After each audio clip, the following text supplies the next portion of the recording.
Welcome to Washington Policy on the Go. My name is David Bose. I'm the Communications Director with Washington Policy Center, and sitting here with me is our former Vice President for Research and current Senior Fellow for Research, Paul Guppy, whose legislative updates I'm sure most of you are familiar with, or at least you should be by this point. And if you're not, you can check them out on our YouTube channel, where they are more popular than ever before as we tackle what's going on in the current legislative session. One of the challenges that we've had in this legislative session has been these huge historic tax increases that are being proposed by both the majority in the House and the majority in the Senate, each of them proposing a separate bill. Both houses are controlled by the Democrats, and the Democrats they're not in a slight majority. They have very strong majorities in both houses. And in the past, the largest tax increase in history was what, around 3 or 4 billion or something, or maybe even less. Yeah, exactly. And now the ones that we're talking about here have ranged from about 14 billion to even 20 billion at one point, just depending. I mean, it is a giant leap forward, depending on your perspective, and a giant leap up in terms of how big tax increases can be requested. But there's one thing that I noticed. I was reading on the Republican minority side. The minority always releases a budget as well. And I was reading about their budget, and it was a no new taxes budget to show that revenue for the state was still going to grow by about 7.6, 7.8% projected. They released this budget that's no new taxes. And I thought it was interesting. I thought, well, you know, the Republicans have released a no new taxes budget. Democrats should be capable of that too. Exactly. There's no reason that should be a partisan thing. And yet, you know, there's almost no media attention paid to that because they're in a minority, they have no power, and yet there's still a watchdog role for media when they're asking in the midst of inflation and world uncertainties and all these kinds of things for a trade dependent state. You know, we're going off and making, you know, we're doing this dare basically to say, if we raise taxes by this amount, it's not going to hurt us at all. You know, how does that, as somebody who's followed politics your entire life, how does that strike you for Washington State in terms of how they're operating right now? Yeah, so the important thing to remember about government finance is that it's completely different than the real world of family budgets and business budgets and normal accounting procedures. None of that stuff applies. The numbers tend to be kind of arbitrary, but all has to do with framing. So I'll just walk through very quickly how we ended up in this situation using round numbers. So the state is on a 2-year budget cycle. For the 2023-25 budget, which is the one we're in now, they started, the Democrats passed an operating budget of about $69 billion. And then halfway through that cycle, the economy was doing so well coming out of COVID that Governor Inslee signed a supplemental budget that bumped that up to $72 billion. So that's the current cycle that we're in now. The fiscal year ends in July. So in 2025, July 1st, we go into the next 2-year cycle, and that's the budget they're approving now. So we're currently at about $72 billion in spending. Based on what you just pointed out about revenue increasing roughly 8%, means that the state revenue is increasing in the next 2-year cycle to about $75.5 billion. So that's a big increase, just with no new taxes, no new revenue, nothing. So what did the Republicans do? They sat down and they wrote a balanced state 2-year budget that funds everything that the state is doing, plus union contracts, plus benefits, pay raises, social programs. Bonuses for state employees. Bonuses, exactly. You know, daycare, early learning, K-12 education, law enforcement, everything that the state does, because $75.5 billion is enough of an increase to fund all of that. And Representative Travis Couture, who's the leader among the Republicans, presented this budget, and the Democrats voted it down. And the reason is the Democrats say that we're in a crisis and that we need more like a $15 billion increase, as you described. And so that's the framing, the narrative that's being put out there, that the state is in a, quote, budget crisis, that revenues are not sufficient, there's a, quote, shortfall. And the reason I'm walking through this vocabulary is because those words are used with the public to create an impression that the state is somehow short on money. even though we are all paying more in taxes than we ever have before. So that's how we end up in the current political situation. If it had to do with just passing a normal budget based on the numbers, it would be no problem. Also, I should mention that when you have single party control in the House and the Senate and the governor's mansion, you would think that it would be easy to put together a quick budget. Everybody agrees, even if there are some dissenting Republicans, who cares? They're in the minority. Let's just pass a responsible budget for the public and move on. But instead, they have created this sense of crisis, running it down to the wire. We only have a few weeks of the session left. And that this is all to create a drama for the public in order to get people to accept a higher tax burden. And we can get into those details in a minute. Yeah, and I want to, but there's also this, and you framed it really well there, where we have a situation where we're going to get about 7.8% or 7.6% more revenue. So the crisis that's being talked about, this revenue crisis, is one where the state overall tax revenue they're bringing in is bigger than in the past. There's things that they've promised to spend that they could easily just say, well, we don't have the money for that. So, that, but in the media and the regional media and statewide media, almost every single story is still framing it in the way that the majority party wants, in terms of, they're framing it in such a way to say that there's this crisis, that there's a funding deficit, that there's this large pit. And I think there's I'm not saying that there's not room for that, but it does strike me as problematic, and it's emblematic too of Washington State, but it's problematic that the media doesn't at least say, well, look, I haven't seen that series of stories that challenges them to say, majority party, the minority party has this no new taxes budget. They're acknowledging that your revenue is going to grow by about 7.8% anyway, where with all these other things going on in terms of affordability and people unable to get out of the grocery store without spending at least $100, and gas prices going all the way going up, and all these other things. Why aren't you taking an approach closer to that? Or is there any room for that? Or what is it about affordability? You don't see any of that accountability measure, that supposedly the press is there to hold them accountable. Exactly. But that's why we're here, right? Precisely. So this is another topic, but the traditional, what I call gatekeeper media, is gone now. People have many different ways to get information. That's why Washington Policy Center wants to connect directly with our audience and provide information. So that breaks out of that kind of artificial framing that the governing party has created, and then the traditional media tends to support that. Because, I mean, as we all know, in legacy media, they're Democrats too. So they all tend to be on the same side. That's why the media doesn't hold the majority party accountable, because they're really part of the same alliance. And they agree that taxes should go up and government should get bigger. But back to reality is that the reason that government is constantly growing under the governing of the Democrats, and I've seen this for years and years in Olympia, and that is they don't care. When you say something like, what about the tax burden on farmers, on families, on small businesses, on urban communities, they just shrug and there's silence. So they do not care about increasing the tax burden on people. In Olympia, they think of it as tax farming. How much revenue can we get? They go to the Department of Revenue, the Office of Financial Management. They get these estimates. If we increase the gas tax by 9 cents a gallon, which is one proposal that's out there, how much money will we get from that? This is how lawmakers think. They think in terms of hundreds of millions or billions of dollars of new money coming in that they control, makes their life easier. As I said, they always have to have a cover story for the public. We need this money because we're in a crisis.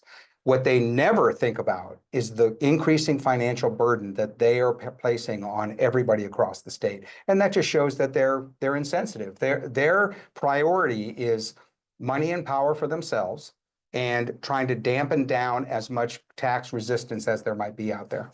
Yeah, I get the sense that there's some hubris there, where there's this overconfidence, philosophical overconfidence, that if there's a certain number of people who are burdened by higher taxation, then they can make up for it by various government programs that are going to alleviate that. And they're going to know of all the different millions of people across the state, they're going to know who's suffering, who's the most, and that by controlling that relief, instead of achieving it in a broad-based form, then, they're in charge and they are more charitable that way. They're targeting it to make sure that everybody else is paying more because they should anyway. Right. That's a great point. There are exceptions which they put into the tax code to assuage their conscience so they can sleep at night. So there are things like a tax break for low-income elderly people. And I'm all in favor of that, okay? If it helps that group have a lower tax burden, then that's good. But the psychological purpose that it serves is so that lawmakers can feel good about themselves, that they're raising taxes generally on everybody. And then if you point out, well, it's going to tax some people out of their homes, young people are going to struggle, they won't be able to find a job, then they create these exemptions and carve-outs, and that's good for the people who benefit from the carve-out. That's real and that's good, but it doesn't do anything for the general public, and it primarily is a security blanket for the lawmakers who vote for higher taxes so they can feel good about themselves. Well, it brings me to one of the proposals in the current budgets. I can't remember if it's House or the Senate. But is a sales tax cut, but the sales tax cut for the overall statewide sales tax cut, that would take place in a couple of years, which, by the way, could be changed at any point in time. Right. But it's like the wimpy approach in Popeye. They'll gladly pay you Tuesday for a hamburger today. And that day never comes. Yeah, to get these higher taxes right now, they're willing to give a broad-based tax cut later in a couple of years, which may or may not come, and probably won't, since we've had how many billions of dollars in surplus tax revenue going into the state with no cut to the state sales tax since 1982. Right. So it just strikes me that whenever the idea of a tax cut comes up, which would alleviate directly, part of the burden on the poorest among us, people who are overly burdened by the sales tax. It doesn't happen. So it reaffirms your original point. Exactly. So this is the marketing device. It's in the Senate. That includes a reduction in the state sales tax rate. So what Democrats in the Senate are proposing is to reduce the sales tax rate from 6.5% to 6%, projected forward 4 years from now, okay? Phasing in 4 years. So what that means is, that may never actually happen. But my point about that is, first of all, as a policy analyst, I look at it and I'm like, 0.5% reduction in the rate is nothing. If you're trying to provide real relief for people, you would reduce it by at least 1 percentage point, which we have proposed. There was even a Democratic senator a few years ago. She put in a bill to reduce the sales tax rate by 1 percentage point. We were entirely in favor of it. This is bipartisan, good idea. It didn't pass. So the amount of promised relief is not very much, number one. And then number two, yeah, there's a good chance it won't happen. So all that the future legislature has to do is to cancel the reduction, always saying they need the revenue. Oh, we can't afford a tax cut right now. And whenever I hear that, I'm like, oh, you can't afford it. What about what we can afford in terms of higher taxes?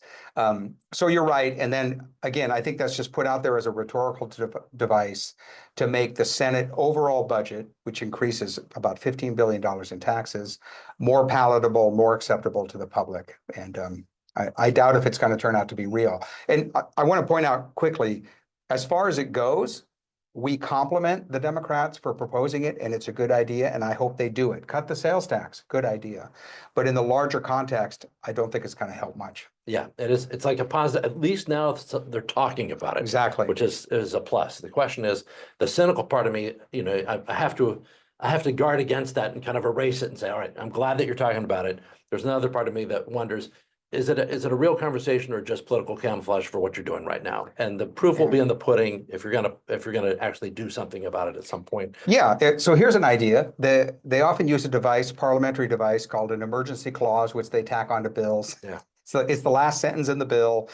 It's not an emergency, but they throw it on there. And the reason they do that is to make bills go into effect almost immediately, within 30 days of the governor signing it.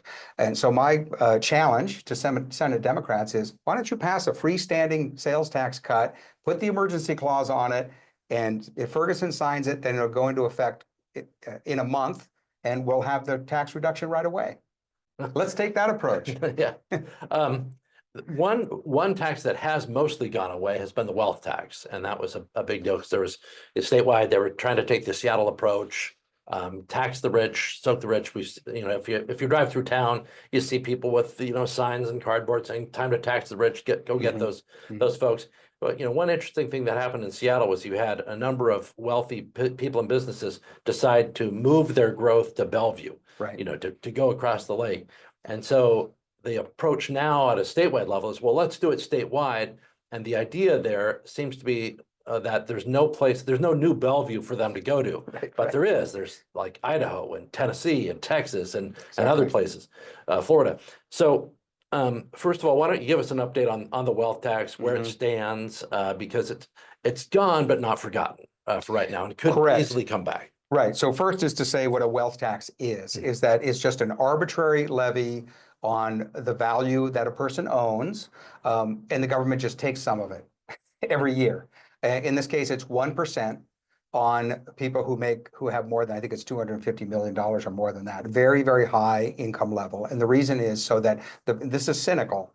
The Democrats say specifically to most of the public, you're not going to pay this tax. Don't worry about it. It's like the federal income tax in 1913, where they said only 2% of really wealthy people are going to pay it, not you. So that's the first suspicious thing, is there's a cynical soak the rich, class envy type approach. And as a policy analyst, we're always looking for what is the ethical reasoning behind a policy. And instead of taxing everybody fairly and uniformly at one rate, they're targeting the rich. So that's mean-spirited, and they're very upfront about that, like the signs that you saw. That's number one. Number two, the problem with the wealth tax is that there's no tax incidence. In other words, it's not a transaction, it's not a sale, it's not economic activity that a person could avoid. It just is an automatic skimmed off the top of your value every year. So that's the second problem with it. And the third problem with it is that you pointed this out, that they tried it in Seattle. Amazon moved 10,000 employees to Bellevue. Jeff Bezos left the state because of the capital gains tax, but also because of ideas like this. And so wealth is mobile, and jobs and opportunity can move to other jurisdictions. For the mean-spirited socialist, their solution to that is apply the policy to larger units. So Seattle, then King County, then the state, then the United States. And I think this is what leads to what you hear about global socialism, world socialism. So ideally, a socialist would want their control to expand everywhere on the planet, and then you can't get away from it. But the short-term pressure that they're putting on is to try to cover all of Washington state. But you're exactly right. Some states like Illinois, New York, and California are losing population. And I'm concerned that Washington will fall into that category as well. This is why one of the reasons I tell people that if you move from Washington, my brother moved to Florida, for example. He says, "Oh, I enjoy it." I just said, "Hey, if you move from Washington, you should still support Washington Policy Center, because bad policies that percolate here could easily find their ways outside of Washington's borders." That's the one nature of bad ideas, is they spread like a virus, but there's no containing them once they're out there. Yeah, and there's groups like ours that are trying to provide the information to people to say no to that. Yeah, and a quick point about population movements. And again, our population has been steady or slightly rising, but already there are estimates coming up for the next census that New York is likely to lose two congressional seats. California might lose as many as 3 congressional seats. Idaho is going to gain 1. And I think Oregon is set to lose a congressional seat as well. We will maintain steady at 10 House seats in Washington. But the reason I mention it is because other states are already losing congressional seats because of these population changes. And there's also an attitude in lawmaking, particularly, that they view, just like they view people in classes, like your lower class, and they view you as a static. That's where you are, and that's where you stay, even though there's numerous data points to show that people that are on a lower income, if they're doing certain things, are not going to stay there, and they're going to move. Yeah, there's mobility up and down. Right. But they have that same static attitude when they're looking at things when it comes to taxation and other things. Like Washington is doing really well. We're a beacon for entrepreneurship, and we're a beacon for new business, and people want to locate here. And we assume that we're just as good now as we were, 10, 12 years ago. Mm-hmm. But our report card for Washington's future shows that Washington's tax climate has gone from one of the top 6 or top 5 to the bottom 6, and there's not really an acknowledgement of that publicly. We're still kind of living off Right. the idea of where we were instead of where we are. Exactly. So that is something that policy analysts like ourselves or economists can't measure. And that is a state's sort of reputation. And Washington State, as you point out, has had a positive reputation regarding innovation, aerospace, high technology, Microsoft, Amazon, Adobe. We have these great companies here, and it's a great environment for that. And it's a great place to live. All of that is true. But what we might not notice is that our reputation is being eroded. So I've already seen that in a city I love, where I live, Seattle, was often mentioned as one of the best places to live in the entire country. That's pretty much gone now. So for various disruptive reasons that have happened, Seattle has lost its reputation for livability. And that negative image may start to extend to all of Washington State. And by the way, once that idea gets locked in, it's very hard to fight. And Washington is not as attractive a place as it once was, and that may create a problem for us in the future. Well, one of the interesting things, looking at the legislative session and looking at your last legislative update was, you mentioned that as the House and the Senate negotiate, their bills are very different. We won't get into the nitty gritty of that because they're gonna hash out their differences together and come to some compromise. And you pointed out that one side wants an increase of 12% or 10% or so, and the other side wants a 6% increase.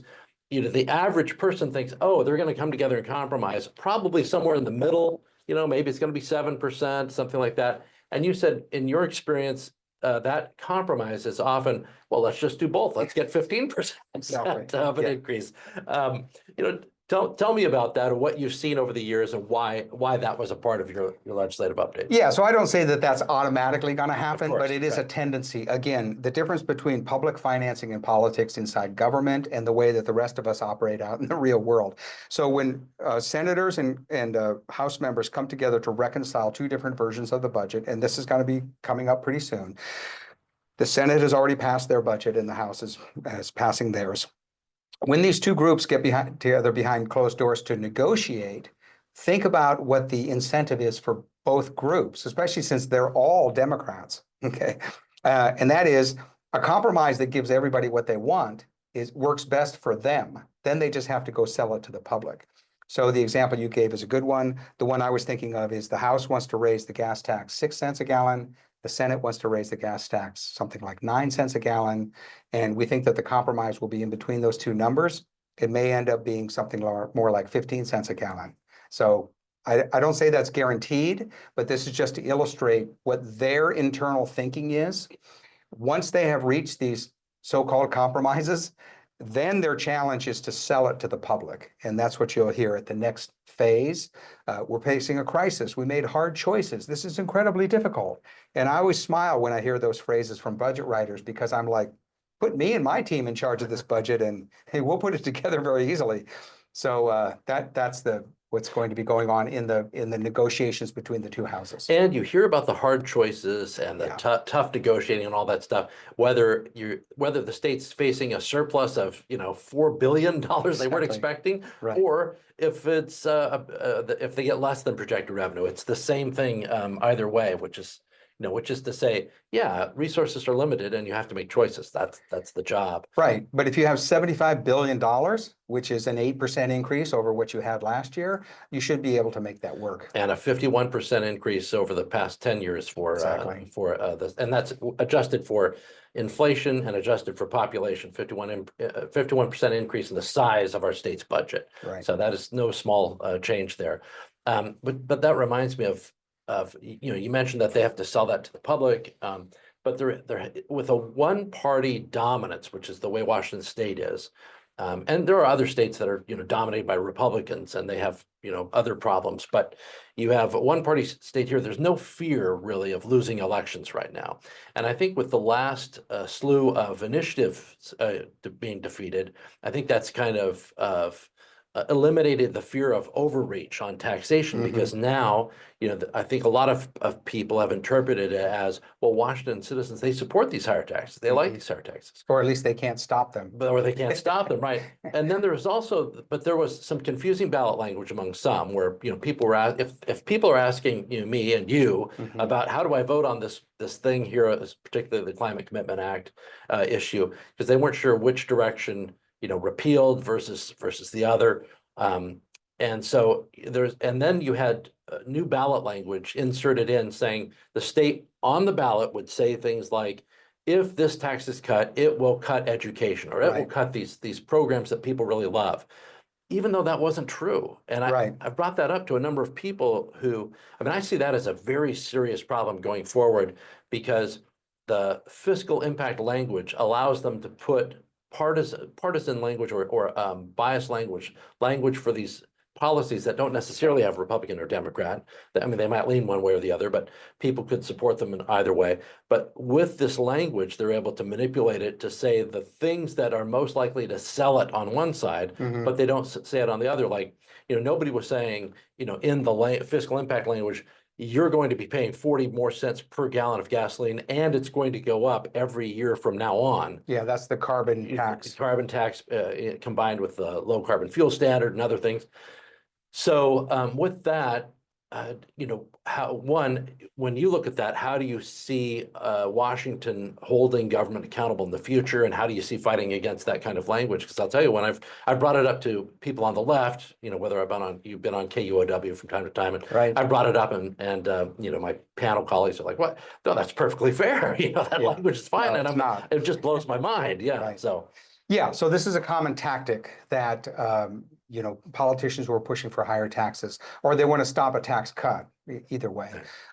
This is what they use against the public. It's a tactic. It's threatening the voters. I'll use a simple example. Locally, there might be a parks levy coming up, which is a tax increase. So the parks have been funded for 7 years during a certain levy, and then the levy's got to be renewed, and they double it, let's say.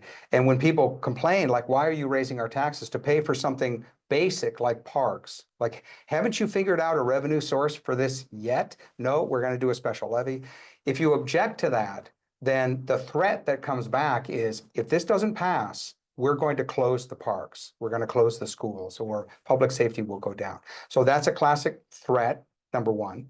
Number two, what you're running up against when you debate people on the left is they are bought into this false bookkeeping that the government uses to link a particular tax to certain programs or services which the public supports. And the Democrats are smart enough to know, they're very upfront about this. It's sort of like sell the sizzle. It's like you have to tell people what the benefit is and not talk about the cost. And then they rhetorically link the tax to a particular program. And if you say you want to reduce that tax or have tax relief, they'll say, oh, well, then that's the end of daycare. We're shutting down kindergartens. And that's not actually true. So that's the ethical part, is that the legislature can pretty much, they can do whatever they want with the money. You hear about trust funds and dedicated accounts and revenue streams. All of that is on paper. It can be changed at any time. And guess what? They do it all the time. There's a technique called sweeping trust funds, which have surpluses. They do it. I'll bet you the current budget has maneuvers like that in it. So if a politician says, if you don't vote for this, then such and such program is going to go away, it's not true. They have other revenue sources and can easily pay for it. And I could cite other examples, but in the interest of time, I'll leave it there. It seems like there's basically two ways to hold government accountable in a one-party state, really. And one of them is media, because politicians, regardless of who they are, they don't like having mistakes, bad policies, things that are going to harm people. They don't like that in the public sphere. But that's, as we pointed out earlier, when you have one side presenting a no new taxes budget and pointing out that the budget's growing for the state by 7.8%, but all of the language of the budget right now, all the coverage is, Right. well, we're in this crisis, that favors them to just keep going. Mhm. So, but yeah, then there's the growth of independent media. Like, I'm really happy that those of you who watch this channel, channel of Washington Policy Center, and participate in this event. You know, at Washington Policy Center, you know, we've got almost 10,000 followers now on subscribers to our YouTube channel. Paul's legislative updates have received up to 30,000 views or more in some cases, and so have Todd's. So our channels of how to communicate with people are growing very rapidly here, and I want to thank those of you watching the show for doing that, for sharing that information with people, because that's a big part of it. Helping, the more people you share it with, the more that kind of builds on the momentum and triggers algorithms and all the ways that social media and YouTube are shared. And that's been super helpful for us. So thank you for that, and keep doing it, by the way. But and then the other way, of course, is the governor. And we haven't really talked about Governor Ferguson yet, although we did allude to the wealth tax, and he's the reason why the wealth Yeah, tax he kind of went doesn't, away. he from has that. said that he would veto it. Yeah. At a certain level. Yeah, and he was okay for a small test, which, Right. you know, that wasn't my favorite part, but he was saying A mere $100 million. yeah, it's legally dubious, but I wouldn't mind testing and see if we can get away with it like we did the capital gains income tax. That said, the governor also said some things in his inaugural speech that were not expected. Mhm. You know, he said, look, we've had this era of irresponsible spending that's been happening, and that era is over. And so this is going to be the test for the governor to see if Governor Ferguson is going to, you know, rhetorically, is he separating himself, you know, from Governor Inslee, or Mhm. is he really set on changing the way Olympia acts and being more targeted in the way he conducts things? And that's why, by the way, we have our petition to the governor on our website to put a stop to these taxes. You can go to washingtonpolicy.org. It's on the homepage. Just scroll down for the latest. And I would encourage you to share that with your friends, with family. Get it signed as fast as possible so we can turn those signatures into the governor while he and the House and the Senate are still debating things. But you know, taking the governor at his word, and so far, you know, he's been a pleasant surprise on this stuff. He could hold them accountable and say, look, this whole approach to budgeting has got to change. Yeah, so here's my take on Yeah. Governor Ferguson, who has surprised some people with his changing the tone of the way the executive branch works in our state. And I think Ferguson, you know, this is my interpretation because he has not said this explicitly, but I think that he is deliberately trying to distance himself from Governor Inslee. Inslee, as we know, was in office for 12 years, highly controversial, highly partisan. Inslee, you know, when we experience this directly, he really is a mean-spirited, kind of nasty guy. He's very tough, and the Republicans saw that in the legislature as well by the simple fact that he wouldn't talk to them. Okay, there were even Democrats that Inslee wouldn't talk to. And I think Ferguson is coming on the scene. He's a sharp guy, and he can see that he doesn't want to fall into that same framing. So Ferguson's inaugural address mentioned two or three positive policy ideas that have been proposed by Republicans. Emergency powers reform is a good example of that. And his reluctance to really raise taxes a lot, saying that he's saving them for a, quote, last resort. This was sending a signal to the Democrats that he was going to be more bipartisan, more open, and he has followed through. So, for example, our contacts in the legislature have told us that they're stunned that Republicans are invited into the governor's office to sit down with him and talk to him about the budget. You would think that that's like normal democracy, but that has not happened in our state in a number of years. So Ferguson is setting a new tone, number one. That does put him at odds, number two, with the left wing of his own party, which is largely based in Seattle. So Seattle members are very upset with Ferguson that he is not gung-ho on every part of their agenda that they want, which is the way that Inslee was. So I think that's Ferguson's motivation to set a different style of leadership, which is more bipartisan and open.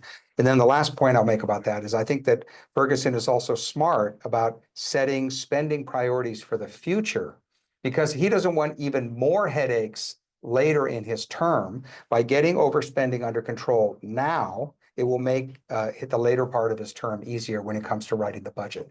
And he going into a possible reelection for him, he won't be in the position of having to push massive tax increases on people. Yeah. So, you know, again, right now, Governor Ferguson is if he follows through on what he was saying in his inaugural address, and he wants to put a stop to that, he will exercise authority that Inslee never did in terms of putting a stop to some of this overreach. And we didn't even mention the property tax, where in 1 year, in 2023, if the current proposal of property taxes were in effect, the people could have seen if both state and locals had asked for the max, which by the way is not without precedent. They've done that before. Absolutely, yeah, routinely. You could have seen a 20% increase in your property tax in 1 year. And other years, it's less, but it's still massive increases are possible every single year. It is a big. Yeah, so that's one of the major proposals that's out there. The Democrats want to repeal the 1% limit on property tax increases every year and triple that to 3%. But you make a good point. Most people's property is located in several jurisdictions at the same time. So if the local district, the county, the city, various special districts, and then the state all take 3%. That's how you add up to the 20% increase. And then Mark Harmsworth was on and mentioned that there's a bankable capacity that they can do, which is even more dangerous, because even if they don't do it 1 year, they could come back another year, or elected officials could change and say, well, previously we weren't raising it that much, but now we can do it, even more because we banked this capacity. It is a huge ask of the people, and I think if anything, it's getting underplayed by our regional media on that and the impact that would have on you. Real quickly though, because this is one of those things where it was ask Paul anything. I want to get to a couple of the questions about you, sure. And it was one of them was Paul, if you could enact one rule or provision in state government that could not be altered. It's just one of those things that once it would pass, it would be so difficult nobody could change it. What would that be? What would be this policy to help turn Washington around that you would enact? I think the one rule I would support would be that all tax and revenue increases have to go to a vote of the people. Because that way you're getting true democracy involved, and that lawmakers can't just automatically ratchet up their revenue. I've seen, the capitalist system is talked about being driven by greed. You haven't seen greed until you get inside government finance. So legislators are constantly scrambling for more money. So the one rule I would have is you can increase taxes, but you have to get a vote of the people to do it.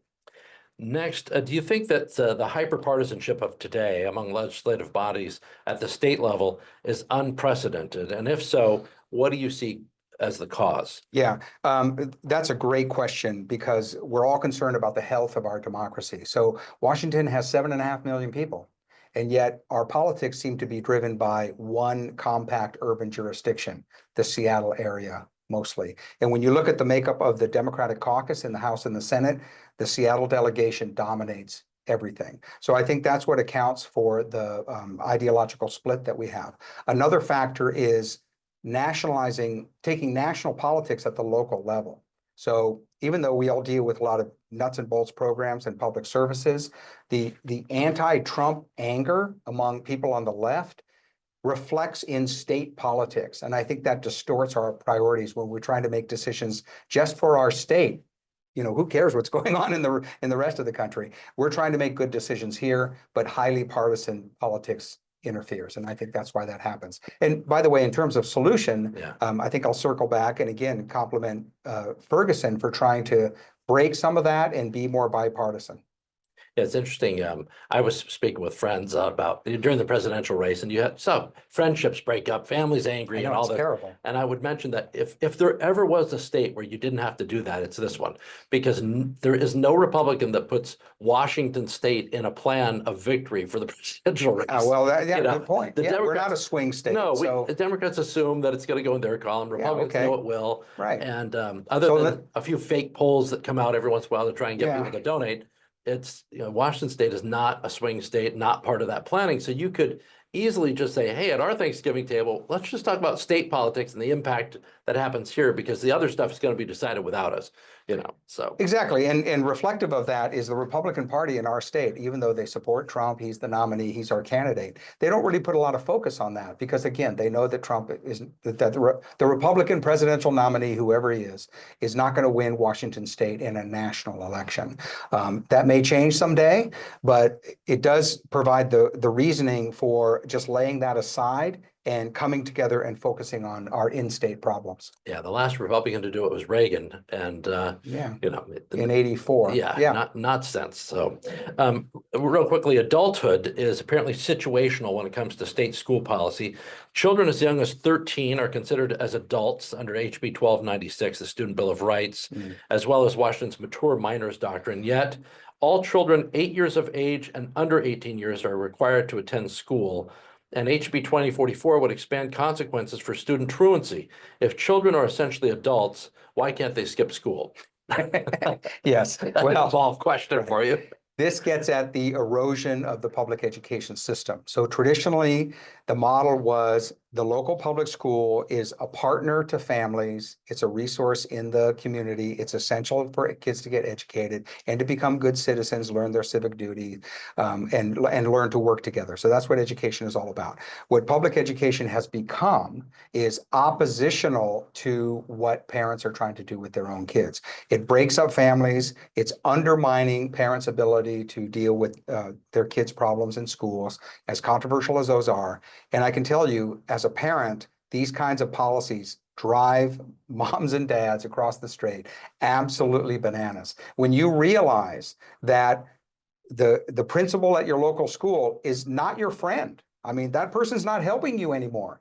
They're lying to you about your kid. They're hiding information. They're passing rules like this one, mature minor, 13-year-olds. You know, if you have a teenager, believe me, this is not helping. And so the result of that is, I think, a healthy movement of where families are moving towards school choice and looking for alternatives. In terms of public policy, what these activists are doing is undermining the reputation of public education, and they will destroy the public education system. And the reason is because families won't want to be part of it anymore. They'll look to go someplace else.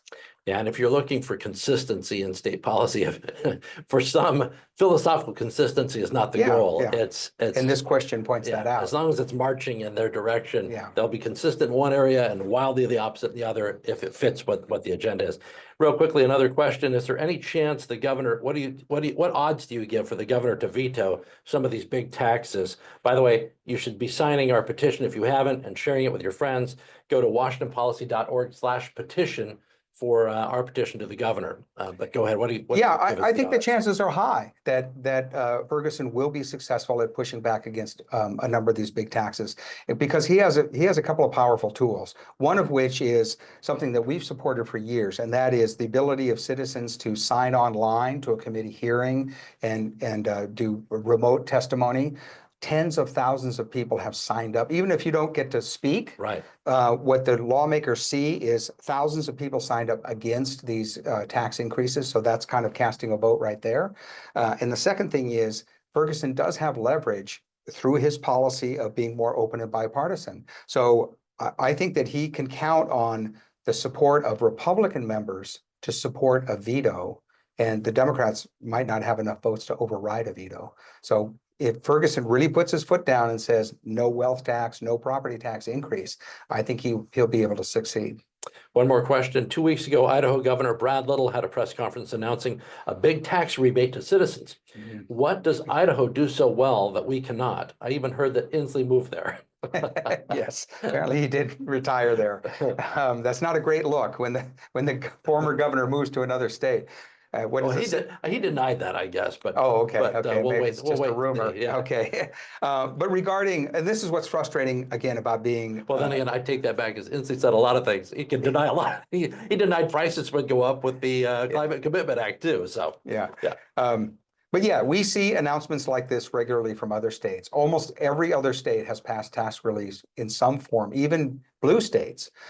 California passed a form of tax relief in the last few years, and yet Washington state hasn't done that at all. So that's frustrating. You're asking, how do they do it? They just don't overspend.